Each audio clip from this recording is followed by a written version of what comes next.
ಒಂದು ದೇವಾಲಯವನ್ನು ಸನಾತನ ಧರ್ಮದಲ್ಲಿ ಶಕ್ತಿ ಕೇಂದ್ರ, ಶಕ್ತಿ ಪೀಠ ಅಂತೇಳಿ ಕರಿತಾ ಹೋಗ್ತೇವೆ. ಶಕ್ತಿ ಕೇಂದ್ರ ಅಂತ ಹೇಳೋದು ಯಾಕಂದ್ರೆ ಈಗಿನ ಇದರಲ್ಲಿ ರಾಜಕೀಯ ವ್ಯಕ್ತಿಗಳು ಇದನ್ನು ಅನ್ನೋದು ಶಕ್ತಿ ಕೇಂದ್ರ ಹೇಳ್ತಾ ಹೋಗ್ತದೆ. ಆದರೆ ನಿಜವಾಗಿರುವಂಥ ಶಕ್ತಿ ಕೇಂದ್ರ ಸನಾತನ ಹಿಂದೂ ಧರ್ಮದಲ್ಲಿ ಇರ್ತಾ ಹೋಗ್ತದೆ ಹೇಳ್ತಾರೆ. ಯಾವ ರೀತಿಯಾಗಿ ಶಕ್ತಿ ಕೇಂದ್ರ ಅಂತೇಳಿ ಕರಿಬಹುದು? ಯಾದೃಶಿ ಭಾವನಾ ತಸ್ಯ ಸಿದ್ಧಿರ್ಭವತಿ ತಾದೃಶಿ ಅಂತ ಒಂದು ಮಾತು ಬರ್ತದೆ. ನಮ್ಮ ಭಾವನೆ ಏನುಂಟೋ ಅದಕ್ಕೆ ಸರಿಯಾದ ಫಲ ಸಿಗ್ತದೆ.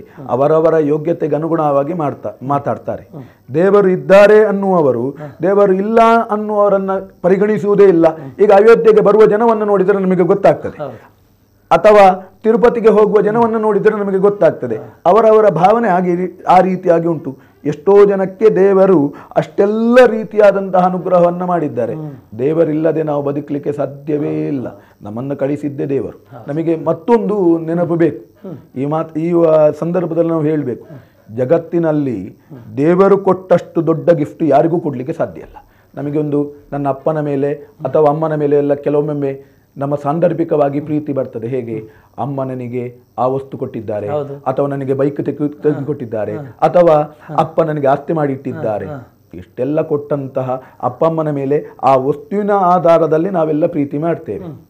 ದೇವರೇನು ಕೊಟ್ಟಿದ್ದಾರೆ ಅಂತ ಕೇಳುವವರು, ಈ ಶರೀರ ಕೊಟ್ಟದ್ದು ಯಾರು?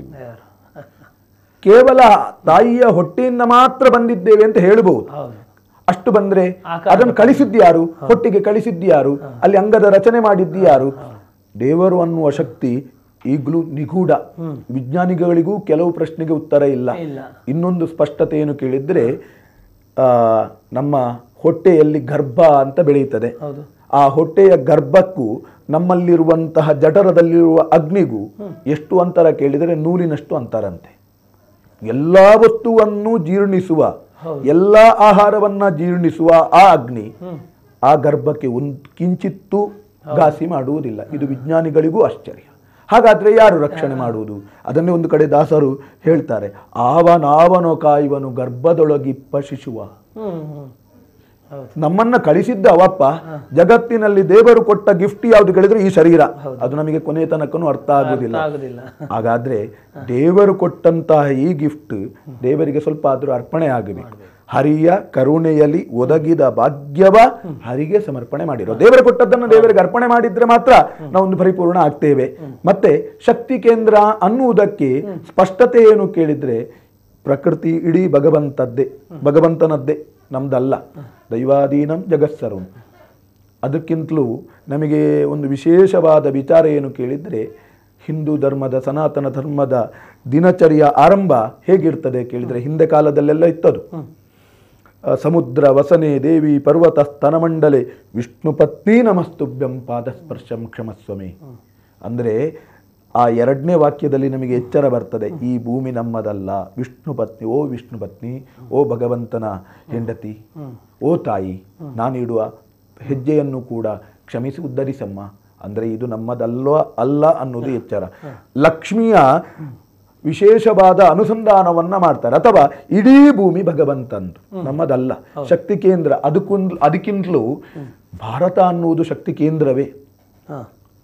ಜಗತ್ತಲ್ಲಿ ಜ್ಞಾನಿಗಳು ಕೊಡುವಂಥ ವಿಶೇಷವಾದಂಥ ವ್ಯವಸ್ಥೆ ಅದು ಭಾರತಕ್ಕೆ. ಯಾಕೆ ಕೇಳಿದರೆ, ಇಡೀ ಪ್ರಪಂಚವನ್ನ ಮನೆ ಅಂತ ಕಲ್ಪನೆ ಮಾಡಿದ್ರೆ ಅದರಲ್ಲಿ ದೇವರ ಕೋಣೆ ಯಾವುದು ಕೇಳಿದರೆ ಅದು ನಮ್ಮ ಭಾರತ, ಸನಾತನ ಭಾರತ, ಹಿಂದೂ ಧರ್ಮದ ಭಾರತ. ಯಾಕೆ ಈ ಮಾತು ಕೇಳಿದರೆ, ಬೇರೆ ಯಾವ ಮತದ ಕುರುಹು ಕೂಡ ಎಲ್ಲೂ ಸಿಗುವುದಿಲ್ಲ. ಆದಿಯಾದಂತಹ ಹಿಂದೆ ಇದ್ದಂತಹ ಎಲ್ಲ ದೇವಸ್ಥಾನಗಳ ಕುರುಹು ಕೂಡ ನಮಗೆ ಸಿಗ್ತದೆ. ಎಷ್ಟೋ ವರ್ಷದ ಹಿಂದಿನ ಕೆಲವೆಲ್ಲ ದೇವಸ್ಥಾನಗಳು ಈಗ ಮತ್ತೆ ಜೀರ್ಣೋದ್ಧಾರ ಆಗ್ತಾ ಇರ್ತದೆ. ಇಂಥದ್ದೆಲ್ಲ ವ್ಯವಸ್ಥೆ. ಅಂದರೆ ಇದು ದೇವಕೋಣೆ ಅಂತ ಲೆಕ್ಕ, ದೇವರ ಕೋಣೆ ಅಂತ ಲೆಕ್ಕ. ಎಲ್ಲವೂ ಕೂಡ ಈ ಭೂಮಿಯಲ್ಲಿ ಇತ್ತು. ಭಾರತದಲ್ಲಿ ಈ ಸಂದರ್ಭದಲ್ಲಿ ಎಷ್ಟು ಮಂದಿರ ದೇವಸ್ಥಾನ ಹಾಳಾಗಿದೆ ಕೇಳಿದರೆ 40,000ಕ್ಕಿಂತಲೂ ಅಧಿಕ. ಅಷ್ಟು ದೇವಸ್ಥಾನ ನಾವು ಕಳ್ಕೊಂಡಿದ್ದೇವೆ. ಹಾಗಾದ್ರೆ ಅಷ್ಟೆಲ್ಲ ದೇವಸ್ಥಾನ ಇದ್ರೆ ಶಕ್ತಿ ಹೇಗಿರಬಹುದಿತ್ತು ಭಾರತದ್ದು? ಅದನ್ನು ನಾವು ಉಳಿಸಿದ್ರೆ ಶಕ್ತಿ ಕೇಂದ್ರವೇ. ನಮ್ಮನ್ನು ಯಾರು ಮುಟ್ಲಿಕ್ಕೆ ಸಾಧ್ಯ ಇಲ್ಲ. ಒಂದು. ಮತ್ತೊಂದು ಏನು ಕೇಳಿದ್ರೆ, ಆ ದೇವರ ಸ್ಥಾನದಲ್ಲಿ ಶಕ್ತಿ ಕೇಂದ್ರ ಹೇಗಾಗ್ತದೆ? ನಾವು ಈಗಿನ ವರ್ತಮಾನದ ವಿಚಾರದಲ್ಲಿ ನೋಡಿದರೆ ಗೊತ್ತಾಗ್ತದೆ. ರಾಮದೇವರ ಪ್ರಾಣ ಪ್ರತಿಷ್ಠೆ ಆಗುವುದಕ್ಕಿಂತ ಮೊದಲು ಆ ವಿಗ್ರಹವನ್ನು ನೋಡಿದ್ರು. ನಂತರದ ವಿಗ್ರಹವನ್ನ ಅದೇ ವಿಗ್ರಹದಲ್ಲಿ ಏನು ಬದಲಾವಣೆ, ಕಣ್ಣಲ್ಲಿ ಏನೋ ಒಂದು ಕಾಂತಿ. ಆ ಕಣ್ಣನ್ನು ನೋಡಿದ ತಕ್ಷಣ ನಮಗೆ ಮನಸ್ಸಿಗೆ ಆನಂದ. ಹಾಗಾದ್ರೆ ಪ್ರಾಣ ಪ್ರತಿಷ್ಠೆ ಅನ್ನುವುದಕ್ಕೆ ಅಷ್ಟು ಶಕ್ತಿ ಉಂಟು. ಅಂದರೆ ಈ ಪ್ರಕೃತಿಯಲ್ಲಿರುವ ಎಲ್ಲ ದೇವತಾ ಸಾನ್ನಿಧ್ಯವನ್ನು ಇದರಲ್ಲಿ ಕ್ರೋಢೀಕರಿಸುವುದು. ಒಂದು ವಿಶೇಷ ಏನು ಕೇಳಿದ್ರೆ, ಗಾಳಿ ಎಲ್ಲ ಕಡೆ ಉಂಟು, ಆದರೆ ಫ್ಯಾನ್ ಹಾಕಿದ್ರೆ ಗಾಳಿ ನಮಗೆ ನಮ್ಮ ಕಡೆಗೆ ಬಂದು ಸೇರ್ತದೆ. ಹಾಗೆ ಎಲ್ಲ ವಿಶೇಷವಾದಂತಹ ಭಗವಂತನ ಚೈತನ್ಯವನ್ನ ಪ್ರಕೃತಿಯಲ್ಲಿದ್ದದ್ದನ್ನ ಅದರ ಒಳಗೆ ಐಕ್ಯತೆ ಮಾಡುವುದು ಪ್ರಾಣ ಪ್ರತಿಷ್ಠೆ. ಹಾಗಾಗಿ ಅದು ಶಕ್ತಿ ಕೇಂದ್ರವೇ. ಅಲ್ಲಿ ಹೋಗಿ ಪ್ರಾರ್ಥನೆ ಮಾಡಿದ್ರೆ, ಸನಾತನ ಧರ್ಮದಲ್ಲಿ ನಾವು ವಿಶೇಷವಾಗಿ ಗಮನಿಸುವಂಥದ್ದು ಏನಂತ ಹೇಳಿದ್ರೆ, ಯಾವುದಾದ್ರೂ ಒಂದು ರೂಪದಲ್ಲಿ ನಾವು ದೇವರನ್ನು ಕಾಣ್ತೇವೆ. ಅದು ಮೂರ್ತಿ ರೂಪದಲ್ಲಿ ಇರ್ಬೋದು, ಲಿಂಗ ರೂಪದಲ್ಲಿ ಇರ್ಬೋದು, ಕಾಣ್ತೇವೆ. ನೇರವಾಗಿ ಶಕ್ತಿ ಕೇಂದ್ರ ಇದೆ ಅಂತ ಹೇಳ್ತೀರಿ ಆಚಾರ್ಯರೇ, ಹಾಗಂದ್ರೆ ದೇವರು ಯಾಕೆ ಅಗತ್ಯ? ನಾವು ಅಲ್ಲಿ ಕೂತ್ಕೊಂಡು ಪ್ರಾರ್ಥನೆ ಮಾಡ್ಬೋದಲ್ಲ ಅಂತ ಹೇಳುವವರಿಗೆ ರೂಪದಲ್ಲಿದ್ದು ಪ್ರಾರ್ಥನೆ ಮಾಡುವಂಥ ಉದ್ದೇಶ ಏನು? ನೋಡಿ, ಈಗ ಲಿಂಗ ಆಗಲಿ ಅಥವಾ ಪ್ರತಿಮೆ ಆಗಲಿ, ಈ ನಮ್ಮ ವ್ಯವಸ್ಥೆಗೆ ಅನುಗುಣವಾಗಿ ಅಥವಾ ನಮ್ಮ ಸನಾತನ ಸಂಸ್ಕೃತಿಯಲ್ಲಿ ಪ್ರತಿಮಾ ಅಷ್ಟವಿಧಾ ಸ್ಮೃತಾ, 8 ವಿಧವಾಗಿ ಚಿಂತನೆಯನ್ನು ಕೊಡ್ತಾರೆ. ಯಾವುದು ಅಂತ ಕೇಳಿದರೆ, ಶೈಲಿ, ದಾರುಮಹಿ, ಲೌಹಿ ಅಂದರೆ ಶೈಲಿ ಅಂದರೆ ಕಲ್ಲಿನ ಕೆತ್ತನೆಯ ಮೂಲಕ, ದಾರುಮಹಿ ಕೆಲವೆಲ್ಲ ಮರದ ಮೂರ್ತಿಗಳನ್ನು ನಾವು ನೋಡ್ತೇವೆ. ಲೌಹಿ ಲೋಹದ ಮೂಲಕವಾದಂಥ ವಿಗ್ರಹ, ಲೌಹಿ, ಲೇಪ್ಯ, ಲೇಖ್ಯಾಚ ಸೈಕಾತಿ ಅಂತ. ಲೇಪ್ಯ ಅಂತಂದ್ರೆ ಕೆಲವೆಲ್ಲ ಅನಂತ ಪದ್ಮನಾಭನ ಮೂರ್ತಿ ಅನಂತಪುರದ, ಅದು ಲೇಪ್ಯ ಅಂತಂದ್ರೆ ಕಡು ಶರ್ಕರದಿಂದ ಮಾಡಿ ನಂತರ ಅದಕ್ಕೆ ಲೇಪ್ಯವನ್ನ ಮಾಡಿ, ಈ ಪೊಳಲಿ ರಾಜೇಶ್ವರಿಯ ಮೂರ್ತಿಯನ್ನು ನೋಡಿದ್ರೆ ಅದೆಲ್ಲ ಲೇಪ್ಯ ಬಿಂಬಗಳು, ಮೃಣ್ಮಯ ಅಂತಂದು. ಅದಕ್ಕಿಂತಲೂ ಅದರಲ್ಲಿ ಕಡು ಶರ್ಕರ ಅಂತೆಲ್ಲ ಅದಕ್ಕೆಲ್ಲ ಬೇರೆ ಬೇರೆ ಸಾಹಿತ್ಯವನ್ನು ಮಿಶ್ರಣ ಮಾಡಿ ಆ ಮೂರ್ತಿಯನ್ನು ತಯಾರಿಸಿರ್ತಾರೆ. ನಂತರ ಅದಕ್ಕೊಂದು ಲೇಪನವನ್ನು ಕೊಡ್ತಾರೆ. ಆ ಕಾಂತಿ ಹಾಳಾಗದಾಗೆ ಅಥವಾ ಮೂರ್ತಿ ಒಳಗಿಂದ ಹಾಳಾಗದಾಗೆ ಆ ವ್ಯವಸ್ಥೆಯನ್ನು ಮಾಡಿರ್ತಾರೆ. ಹಾಗಾಗಿ ಲೇಪ್ಯ ಮೂರ್ತಿಗಳು ಅಂತ. ಲೇಖ್ಯಾಚ, ನಮಗೆ ಮಂಡಲ ಬರೆದು ಆರಾಧನೆ ಮಾಡುವ ನಿಯಮ ನಮಗೆ ಗೊತ್ತೇ ಇದೆ. ಆಶ್ಲೇಷ ಬಲಿಯಲ್ಲಿ ಮಂಡಲವನ್ನು ಬರೆದು ನಾವು ಆರಾಧನೆ ಮಾಡ್ತೇವೆ. ನಂತರ ಸೈಕತಿ, ಹುತ್ತದಲ್ಲಿ ನಾವು ದೇವರನ್ನು ಆರಾಧನೆ ಮಾಡ್ತೇವೆ. ಸುಬ್ರಹ್ಮಣ್ಯದಲ್ಲಿ ಹೋಗಿ ನೋಡಿದ್ರೆ ಗೊತ್ತಾಗ್ತದೆ, ಆದಿ ಸುಬ್ರಹ್ಮಣ್ಯದಲ್ಲಿದೆ. ಎಷ್ಟೋ ದೇವಸ್ಥಾನದಲ್ಲಿ ಈಗಲೂ ಹುತ್ತದಲ್ಲಿ ಪೂಜೆ ಮಾಡುವ ಪದ್ಧತಿ ನಮ್ಮಲ್ಲಿ ಉಂಟು. ಹಾಗೆ ಮನೋಮಯಿ, ಮಣಿಮಯಿ ಚೈವ.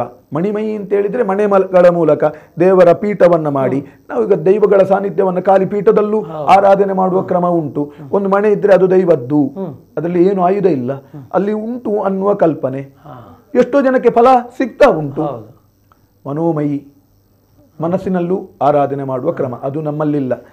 ಜ್ಞಾನಿಗಳು, ದೊಡ್ಡ ದೊಡ್ಡ ಋಷಿಗಳೆಲ್ಲ ಆ ರೀತಿಯಾಗಿ ಆರಾಧನೆ ಮಾಡ್ತಾ ಇದ್ರು. ಹೀಗಾಗಿ ಪ್ರತಿಮಾ ಅಷ್ಟವಿಧಾ ಸ್ಮೃತಃ, 8 ವಿಧವಾದಂತಹ ಪ್ರತಿಮೆಗಳನ್ನು ನಾವು ನೋಡಲಿಕ್ಕೆ ಸಾಧ್ಯ. ಹಾಗಾಗಿ ಅದರಲ್ಲಿ ಯಾವುದರಿಂದ ಆರಾಧನೆ ಮಾಡಿದ್ರು ನಾವು ಪ್ರತಿಮೆಗಳಲ್ಲಿ ದೇವರನ್ನು ಕಾಣುವುದಲ್ಲ, ಪ್ರತಿಮೆಯ ಒಳಗಿರುವ ಭಗವಂತನ ರೂಪವನ್ನು ಚಿಂತನೆ ಮಾಡುವುದು. ಎಲ್ಲದಕ್ಕೂ ಒಂದೊಂದು ಧ್ಯಾನ ಅಂತ ಇರ್ತದೆ. ಒಂದೊಂದು ಪ್ರತಿಮೆಗೆ ಒಂದೊಂದು ಧ್ಯಾನ, ಒಂದೊಂದು ದೇವರಿಗೆ ಒಂದೊಂದು ಧ್ಯಾನ. ಹಾಗಾದ್ರೆ ಆ ರೀತಿಯಾದಂತಹ ಧ್ಯಾನದ ಚಿಂತನೆಯ ಮೂಲಕ ಮನಸ್ಸಿನಲ್ಲಿ ಆ ಭಗವಂತನನ್ನ ತಂದುಕೊಂಡು ಎದುರಲ್ಲಿ ಆ ಬಿಂಬದಲ್ಲಿ ನಾವು ಕಾಣುವುದು. ಹಾಗಾಗಿ ಪ್ರತಿಮೆಯಲ್ಲಿ ನಾವು ದೇವರನ್ನು ಕಾಣುವುದು ಯಾಕೆ ಕೇಳಿದ್ರೆ, ನಮಗೊಂದು ನಿರ್ದಿಷ್ಟವಾದ ಗುರಿ ಬೇಕು. ಇಲ್ಲದಿದ್ದರೆ ಮನಸ್ಸು ಚಂಚಲ ಆಗ್ತದೆ, ಮನಸ್ಸು ಎಲ್ಲೆಲ್ಲೋ ಬಿಡ್ತದೆ. ಹಾಗಾದರೆ ಮನಸ್ಸಲ್ಲಿ ಇರುವ ಪಟ ಯಾಕೆ ಕೇಳಿದರೆ, ನಮಗೆ ನಾವೇ ಅನುಸಂಧಾನ ಮಾಡಿದರೆ ನಮ್ಮ ಹಿರಿಯರ ಪಟವನ್ನೆಲ್ಲ ಮನೆಯಲ್ಲಿ ಹಾಕಿರ್ತಾರೆ. ಆ ಹಿರಿಯರಿಗೂ ಅದು ಯಾರು ಅಂತ ಯಾರಾದರೂ ಬಂದು ಕೇಳಿದರೆ ಅದು ಹಿರಿಯರ ಪಟ ಅಂತ, ಅವ್ರ ಅಜ್ಜ ಅಂತ ಹೇಳ್ತೇವೆ. ಅದು ಆ ಅಜ್ಜ ಅಲ್ಲ ಅಂತ ಅವರಿಗೂ ಗೊತ್ತುಂಟು, ಕೇಳುವವನಿಗೆ ಗೊತ್ತುಂಟು. ಆ ಅಜ್ಜನ ರೂಪ ಅದು. ಇದು ನಾವು ತಿಳ್ಕೊಳ್ಬೇಕಾದ್ದು. ದೇವರು ಬಿಂಬದಲ್ಲಿ ಅಡಕವಾಗಿದ್ದಾನೆ. ನಮಗೆ ಇನ್ನೂ ಕೂಡ ವಿಚಾರ ಮಾಡಬೇಕು ಅಂದಿದ್ರೆ, ನರಸಿಂಹದೇವರು ಪ್ರಹ್ಲಾದನಿಗೆ ಪ್ರತ್ಯಕ್ಷ ಆಗುವ ಸಂದರ್ಭ, ಹಿರಣ್ಯಕಶಿಪು ನಿನ್ನ ಭಗವಂತ ಎಲ್ಲಿದ್ದಾನೆ ಅಂತ ಕೇಳಿದಾಗ, ಎಲ್ಲ ಕಡೆ ಇದ್ದಾನೆ, ಅವನನ್ನು ನಾನು ಎಲ್ಲಿಂದ ಹುಡುಕ್ಲಿ? ದೇವರನ್ನು ಸುಲಭದಲ್ಲಿ ತಿಳಿಲಿಕ್ಕೆ ಒಂದು ಮಾರ್ಗ, ಕರೆದರೆ ಬರುವ, ಕರೆದಲ್ಲಿ ಇರುವ, ಇದು ದೇವರು. ಹಾಗಾದ್ರೆ ಆ ಹೊತ್ತಿಗೆ ಹಿರಣ್ಯಕಶಿಪು ಕೇಳ್ತಾನೆ, ಇದರಲ್ಲಿ ಒಂದು ಕಂಬ ಕಾಣ್ತದಲ್ಲ, ಅದರಲ್ಲಿ ನಿನ್ನ ದೇವರಿದ್ದಾನ? ಅವಾಗ ಪ್ರಹ್ಲಾದ ಕೊಡುವ ಉತ್ತರ, ದೃಶ್ಯತೆ, ನನಗೆ ಕಾಣ್ತಾ ಇದ್ದಾನೆ. ವೈಕುಂಠದಲ್ಲಿ ಇದ್ದಂತಹ ಭಗವಂತ ಆ ಕಂಬದೊಳಗೆ ಹೇಗೆ ಬಂದ? ಕಂಬ ಛೇದ ಆಗದ ಹಾಗೆ ಅದರೊಳಗೆ ಬಂದು ಕೂತು ನಂತರ ಇವ ಪ್ರಹ್ಲಾದ ನನಗೆ ಕಾಣ್ತಾನೆ ಅಂತ ಅನ್ನುವಾಗ ಹಿರಣ್ಯಕಶಿಪು ಆ ಕಂಬಕ್ಕೆ ಕಡಿಯುವಾಗ ಹೇಗೆ ಪ್ರಕಟ ಆದ? ಇದು ನಮ್ಮಲ್ಲಿ ನಂಬಿಕೆ ಅನ್ನುವುದು. ಪ್ರತಿಮೆ ಅಂದ್ರೆ ಭಗವಂತನ ಚಿಂತನೆ, ಭಗವಂತನ ಚಿಂತನೆಗೊಂದು ಮಾಧ್ಯಮ. ಯಾಕೆ ಆ ಪ್ರತಿಮೆಯನ್ನೇ ಯಾಕೆ ನಾವು ಈ ರೀತಿಯಾಗಿ ನೋಡಬೇಕು ಅಂತ ಕೇಳಿದರೆ, ದೇವರು ಮತ್ತು ನಾವು ಅಂತ ಒಂದು ಅನುಸಂಧಾನ ಮಾಡಿದ್ರೆ ಕನ್ನಡಿ ಎದುರಲ್ಲಿ ಇರ್ತದೆ, ನಾವು ಬಿಂಬ, ಅದು ಪ್ರತಿಬಿಂಬ. ಬಿಂಬ ಚಂದ ಕಾಣಬೇಕಾ, ಪ್ರತಿಬಿಂಬ ಚಂದ ಕಾಣಬೇಕು, ಬಿಂಬಕ್ಕೆ ಅಲಂಕಾರ ಮಾಡ್ತೇವೆ. ಬಿಂಬದಲ್ಲಿ ಏನಾದರೂ ಮೇಕಪ್ ಮಾಡೋದಿದ್ರೆ ಬಿಂಬಕ್ಕೆ ಮೇಕಪ್ ಮಾಡ್ತೇವೆ, ಆಗ ಪ್ರತಿಬಿಂಬ ಚಂದ ಕಾಣ್ತದೆ. ನಮ್ಮ ಫೋಟೋ ಹೇಗೆ ಕಾಣಬೇಕು ಅಂತ ನಮಗೆ ಯೋಚನೆ ಬರ್ತದೆ, ಆ ರೀತಿ. ಹಾಗಾದ್ರೆ ಜೀವನದಲ್ಲಿ ನಾವು ಭಗವಂತನ ಪ್ರತಿಬಿಂಬ, ನಾವು ಚೆನ್ನಾಗಿ ಕಾಣಬೇಕಾ, ಈ ರೀತಿಯ ಅನುಸಂಧಾನ ಬೇಕು. ಖಂಡಿತವಾಗಿ.